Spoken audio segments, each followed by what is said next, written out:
মধ্যপ্রাচ্যে উত্তেজনা চরমে। সামাজিক যোগাযোগ মাধ্যমে ছড়িয়ে পড়েছে একটি ভিডিও, যেখানে দেখা যাচ্ছে আকাশে উড়ন্ত একটি F-15 যুদ্ধবিমান হঠাৎ শক্তিশালী আঘাতে আগুন ধরে মাটিতে বিধ্বস্ত হচ্ছে।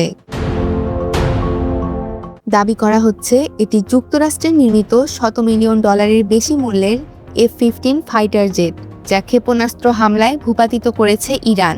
তবে এখানেই রয়েছে বড় প্রশ্ন, ভিডিওটি সত্যিই কুয়েতের আকাশে ঘটেছে কিনা, আর বিধ্বস্ত বিমানটি মার্কিন নাকি ইসরায়েলের, তা এখনও আনুষ্ঠানিকভাবে নিশ্চিত হয়নি।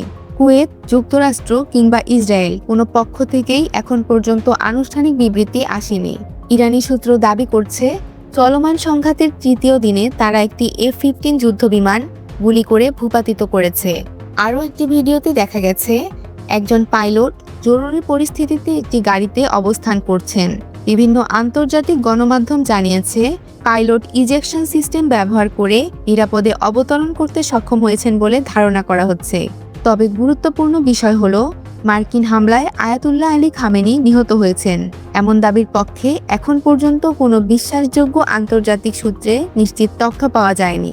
এই দাবিটি সামাজিক মাধ্যমে ব্যাপকভাবে প্রচারিত হলেও তা স্বাধীনভাবে যাচাই হয়নি। বিশ্লেষকরা বলছেন, মধ্যপ্রাচ্যে ইরান ও যুক্তরাষ্ট্রের মধ্যে উত্তেজনা বৃদ্ধি পেলেও পূর্ণাঙ্গ যুদ্ধ পরিস্থিতি কিংবা বড় সামরিক ক্ষয়ক্ষতির তথ্য নিশ্চিত করতে সময় লাগে।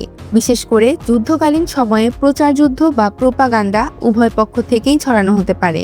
যদি সত্যিই কোনো F-15 ভূপাতিত হয়ে থাকে, তবে সেটি হবে সামরিক দিক থেকে একটি বড় বার্তা, কারণ F-15 বিশ্বের অন্যতম সক্ষম ও পরীক্ষিত যুদ্ধবিমান, যা আকাশ যুদ্ধে দীর্ঘদিন ধরে আধিপত্য বজায় রেখেছে।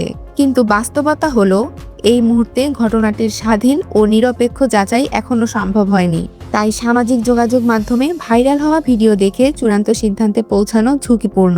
মধ্যপ্রাচ্যের পরিস্থিতি দ্রুত বদলাচ্ছে। তথ্যের যুদ্ধের মাঝখানে সত্য উদ্ঘাটনই এখন সবচেয়ে বড় চ্যালেঞ্জ।